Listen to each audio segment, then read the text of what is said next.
नमस्कार। हरिओम।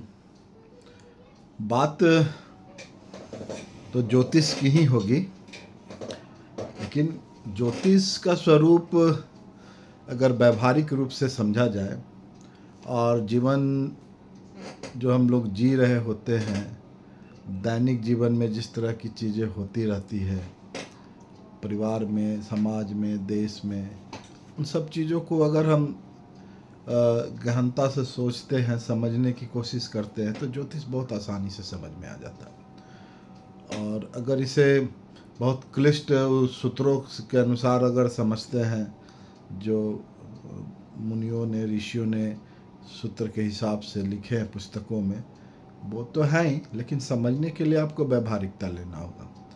अब जैसे एक होता है कि मान लिया जाए कोई रेसिपी है, मटन बनाने की रेसिपी है। बुक से अगर आप उसको देखिएगा तो वो समझ में तो आएगा, लेकिन जब आप उसको व्यावहारिक रूप से इम्प्लीमेंट कीजिएगा या किसी को बनाते हुए देखिएगा तो ज़्यादा समझ में आएगा। अर्थात प्रैक्टिकल जो है थ्योरी से हमेशा ऊपर होता है। दोनों एक दूसरे से संबंध रखते हैं, लेकिन पहले प्रैक्टिकल ही थ्योरी का रूप लेता है।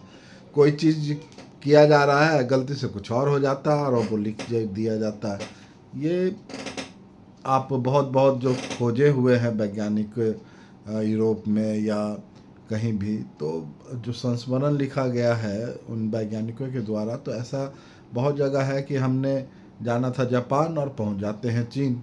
इसी बहाने चीन का भी पता मिल जाता है। ये उदाहरण समझने के लिए।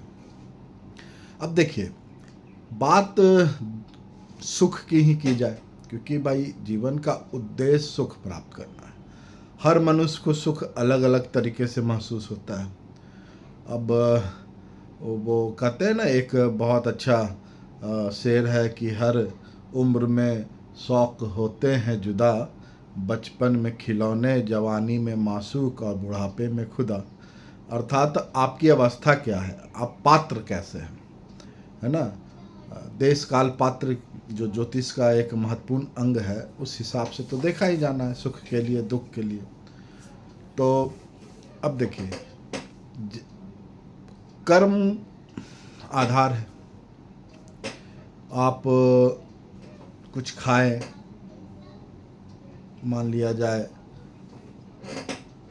प्रोटीन लिए, ठीक है, दाल पिए, पनीर खाएं, चिकन खाएं, मटन खाएं, रोटी खाएं, कुछ भी खाएं।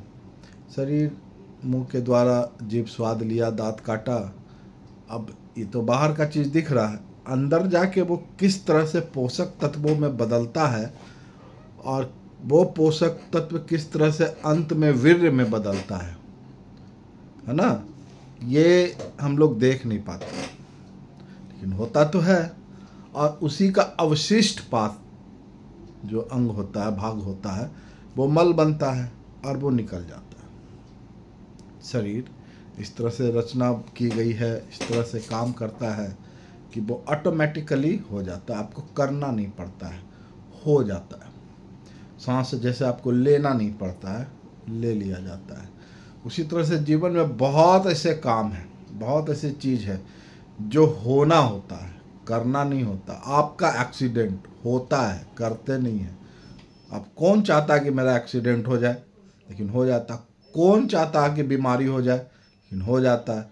कौन चाहता है कि ये हो जाए, गलत चीज़ हो जाए, हो जाता है। कौन चाहता है कि कोर्ट कचहरी के चक्कर में हम फंस जाता है। तो ये जो चीज़ें हो जाने की चीज़ें जो है, वो क्या है, वो है आपका प्रारब्ध। आप ना चाहते हुए भी आपके जीवन में कुछ ऐसी घटनाएं होती है जो हो के रहती है। आपका जन्म आप चाहे नहीं थे, लेकिन आपने जन्म लिया। आपकी मृत्यु आप चाहेंगे नहीं, लेकिन आप मरेंगे।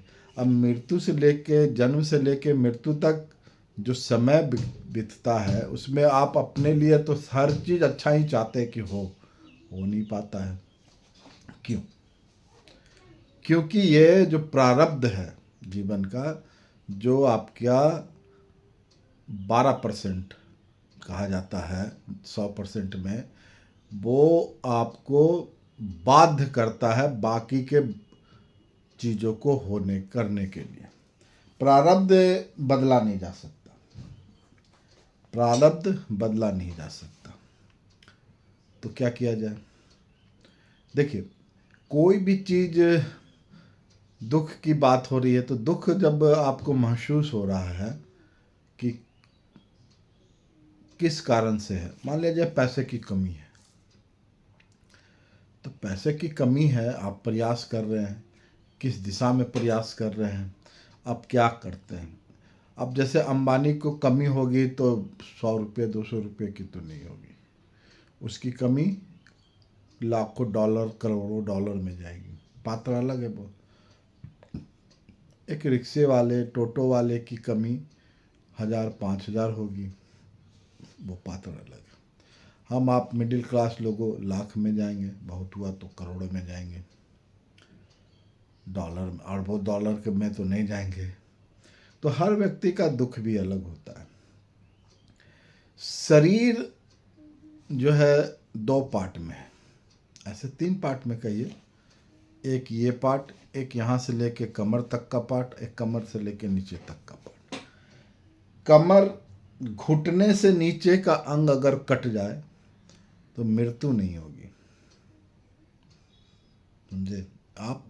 मृत्यु नहीं होगी, आप मृत्यु तुल्य कष्ट पालेंगे, क्योंकि जो मेन ऑर्गन है आपके शरीर के, वो यहाँ से यहाँ तक है। सर कट गया, कहानी ख़त्म। पेट फट गया, कहानी ख़त्म। अतड़ियाँ निकल गई, किडनी लीवर सब बाहर आ गया, ख़त्म। यहाँ जो है ये ज्ञान इंद्रियों का चीज़ है, आँख है, नाक है, जीभ है, कान है, ये सोचने का काम इसका है, और उस सोच को इम्प्लीमेंट का करना है, उसका काम इस धड़ का है, हाथ का है। राहु, राहु जो है आपकी कुंडली में या किसी के भी कुंडली में, वो महत्वपूर्ण भूमिका निभाता है सोचने और समझने में, क्योंकि वो सर है, बैठे बैठे वो सारा चीज़ अपना हिसाब किताब करवा सकता है। किसी की भी कुंडली में जो बिना कुछ किए पा रहा है बहुत, समझ ले उसका राहु बहुत अच्छा सेट है। कृष्ण जी को देखिए, न हाथ चलाए न पैर चलाए, युद्ध जीत लिए। कहाँ से? तो बस खोपड़ी से। ये जो बेस्ट पार्ट जो है ना, जहाँ मगज रहता है, यहाँ शिखा इसलिए बांधी जाती है, दिमाग यहाँ ही है। तृतीय दृष्टि यानी पिनियल ग्लैंड यहाँ है, आगे का भाग। तो आप जो है, हम जो हैं, अगर बहुत बड़ा करना चाहते हैं तो दिमाग का काम करना होगा, राहु का काम करना होगा। अब राहु के काम आधुनिक समय में ये भी है, सोशल मीडिया का उपयोग करना, कम्युनिकेट कर लेना इसके माध्यम से। तो राहु जब आप मैनिफेस्ट कर लेते हैं, राहु जब उपयोग कर लेते हैं, तो राहु धुआं है, और वो सारे आकाश में फैल सकता है, आप समझ नहीं सकते हैं कि कहाँ तक जा सकते हैं। आधुनिक समय में राहु को दुख का कारण तो प्राचीन ग्रंथों में कहा गया, राहु शनि का पुच्छी चेला है। जहाँ शनि होते हैं वहाँ राहु उसके चेले चाकर के रूप में उपस्थित रहते हैं। राहु और केतु, केतु कुछ जुदा है। दुख किसी काम को करने के बाद जब आप बंधन में पड़ते हैं, क्योंकि राहु आप जैसे ही कर्म किए आप बंधन में हो गए। अब जैसे हम ये कर्म कर रहे हैं, कुछ बोल रहे हैं, कुछ बता रहे हैं, अब इसकी क्या रिजल्ट हुई, क्या इम्पैक्ट हुई, आप देखे नहीं देखे, पूरा देखे नहीं देखे, समझे ना देखे, कमेंट किए ना किए, आप इसमें इंटरेस्ट लेते रहिएगा। 10 मिनट पे चेक कीजिएगा कितना व्यू आया, कितना लाइक आया, किसने देखा, न्यू फॉलोअर्स ने देखे कि नहीं देखे। तो जैसे ही ये कर्म होता है, बंधन अपने आप तैयार हो जाता है। लेकिन जैसे ही आप लेट इट गो करते हैं, यानी केतु के डोमेन में जाते हैं, भाण में जाए जो होगा देखना ही नहीं है, जो होगा अच्छा होगा।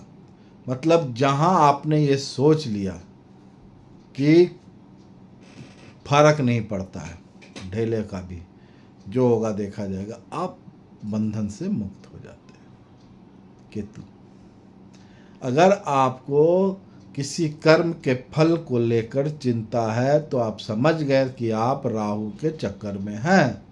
और आप अगर किसी कर्म को करके भूल गए हैं तो समझे आप पे कृष्ण केतु की कृपा है। केतु वाले व्यक्ति डिटैच हो जाते हैं, वो याद न रखते हैं, दान दे के पर्ची ना कटवाते हैं या आम नहीं खुदवाते हैं, वो स्पष्ट किए भूल गए। राहु वाले लोग रिजल्ट चाहते हैं, परिणाम चाहते हैं, हमने किया क्या हुआ इसका। तो राहु के चक्कर में दुख होता है। राहु दुख दे देता है, कर्म करवाता है, कर्म का फल प्राप्त करना चाहते हैं। जहां आपने कर्म के फल की चिंता की, राहु तैयार हो गया। और जहां आपने कर्म करके नेकी कर दरिया में डाल, केतु तैयार हो गया। कृष्ण के जीवन में युद्ध के दौरान उसने कहा, उन्होंने कि मैं शस्त्र अस्त्र कुछ न उठाऊंगा, लेकिन इसके बावजूद उन्होंने अर्जुन को युद्ध जीत कर दे दिया। अर्जुन भी उन्हें अपना सब कुछ माना। इसलिए आप भी अगर महाभारत जीवन का जो है उसे जीतना चाहते हैं तो कृष्ण ऐसा ड्राइवर खोजिए, अर्थात गुरु, मेंटर, इष्ट, उस पर सब कुछ छोड़ दीजिए, अपनी बुद्धि ना लगाएं। और कर्म के फल की तो चिंता बिल्कुल ना करें, छोड़ दीजिए उन पे, उस ईश्वर पे जो आपका भला ही चाहता है। फिर देखिए आपको बंधन भी नहीं पड़ेगा और रिजल्ट भी उत्तम निकल के आएगी। राहु बहुत अच्छा फल करेगा अगर आप राहु को सेट कर लेते हैं, समझे। इसलिए व्यवहारिक ज्योतिष भी सीखिए, समझिए, बहुत काम का चीज़ है। खैर, बहुत बहुत धन्यवाद, थैंक यू।